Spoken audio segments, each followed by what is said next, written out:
Right, I'm here, it's cold, but let's get straight into this. So I wanted to come on here today and speak about why you should be starting a software business, a SaaS, software as a service. Now, I'm of course 100% biased because I own two software companies, right? One is making $15,000 a month in MRR. The other one is a marketplace. We scaled from zero to over $300,000 in just 12 months. There's proof of that on other videos on this channel. I don't want to like bore you with proof right now. But yeah, I'm of course biased. But the thing is that I've been in business doing all kinds of stuff, dropshipping, agency, freelancing since 2016. That's when I started, right?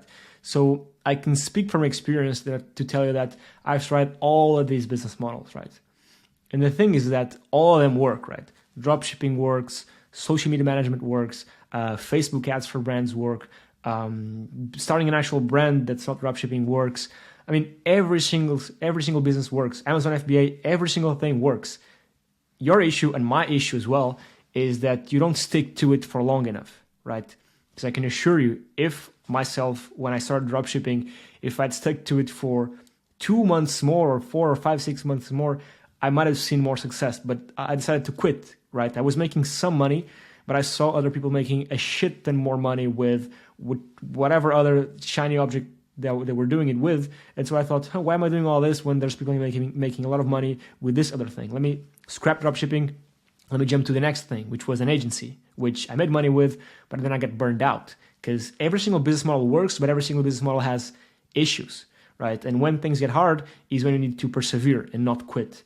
Because with dropshipping, my issue was that products would take so long to get to the destination countries, and then I had support tickets to reply to, which sucked. So I just didn't want this, and I thought, let me just move to agency because I'm sure there's not these issues, right? So I moved to an agency. I had an agency here in Portugal. I'm from Portugal, by the way. I had a couple of clients in Portugal, a couple of clients all around the world, and I thought everything was great, right? I was making more money than dropshipping, but then the issues popped up, right? Instead of persevering, I decided to quit. The issues were, and if you've owned an agency in the past, you know that dealing with clients is a pain in the ass. It sucks, right? Dealing with clients, they're always, I mean, if you don't define boundaries, which I didn't define, right? They're always emailing you, calling you back, wanting explanations. Some of them, at least mine, wanted me to tell them how I was doing things, which is insane, right? If you go to the dentist, you do not ask him why he's doing this or how he's doing it. You just let him do it because he's the expert. You're paying him to do that, right? And all those issues, like client issues, it sucked, right? Not that I wasn't being able to provide the results, but I didn't like the idea of being an employee for someone else, sort of thing. I mean, that again, like I said, social media marketing works, right? And you might do it, and a lot of people do it successfully, and they like it. I didn't like it, right?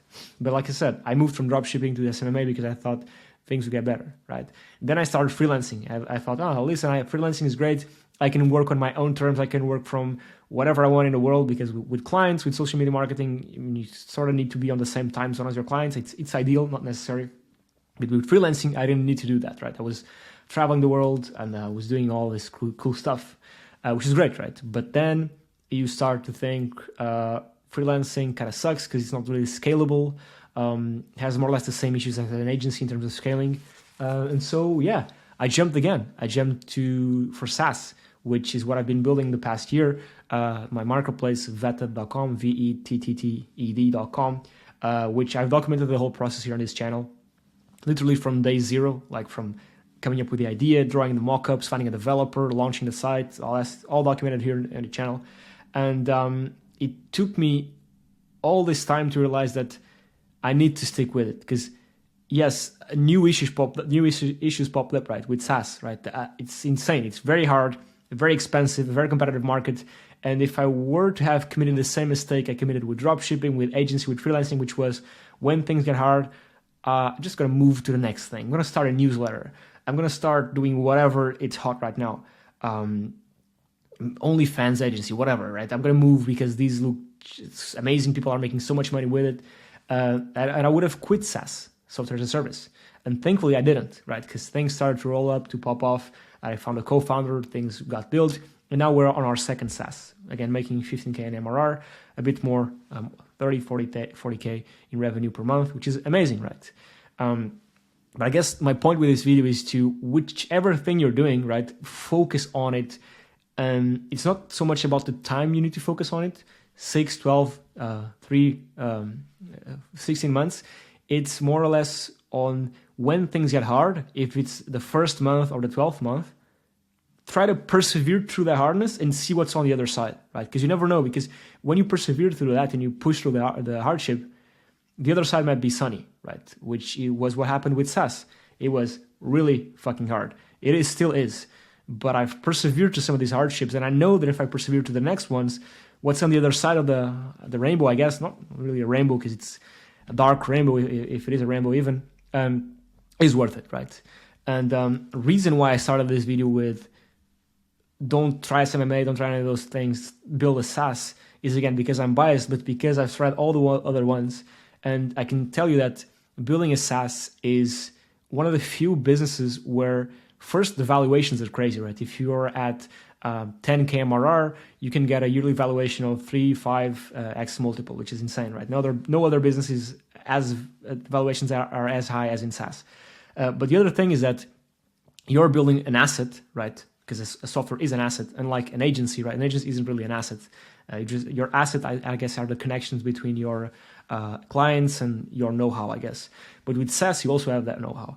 But with SaaS, again, you're building an asset that's making you money today, tomorrow, and makes you money when you sell it, right? So it is, at least, of course, I'm biased, but like I said, I've tried all these business models in the past, and so far, SaaS is the one that's most filling to me, because you're actually building a tool that helps people do something and solving an actual problem, and it's creating intrinsic value, and that's really cool. That's it. And this channel right here is going to be exactly that, because if you go from the day one video to this today, it's always been about documenting my process with building software, right? The thing is that the things I learned with dropshipping, SMMA, agency, freelancing, all this, I take all that and I apply it to what I'm doing today, because you got to think about your business journey as building blocks, right? And nothing you learned before goes to waste, even if it went wrong. Even if my first SaaS failed, I would have still learned a lot, and I learned so much. You have no idea. I try to document the whole process. I think if you watch the videos, you'll see my learnings. I do document those. But again, long ass video. The goal with this is to tell you that, one, every single business model works, right? Whether you're doing it e-commerce, store, newsletter, every single thing works. And when you feel like it is a pain in the ass and it's not working, try to persevere to that first wall and see what's on the other side. If the other side looks sunny, right, after you fix the issue, after you figure out what the thing that's going wrong is and you fix it, if what's on the other side is good, it's sunny, keep doing it, right? Because every single business model is going to have issues. If you're don't want to do those because you don't really like them, try to build a SaaS. It's very hard. And before you do so, watch a couple of videos on this channel, because I think this is going to be very valuable to you. Not because I'm the best one at this, far from it, but because I've been through it before, and I wish I had someone that I could have watched before doing it to learn but through his mistakes, because I've done a lot of mistakes. So yeah, that's it. Again, it's cold. That's why I have my jacket. I'll see you tomorrow or this Monday with a new video. Like, subscribe, and I'll catch you on the next one. Cheers.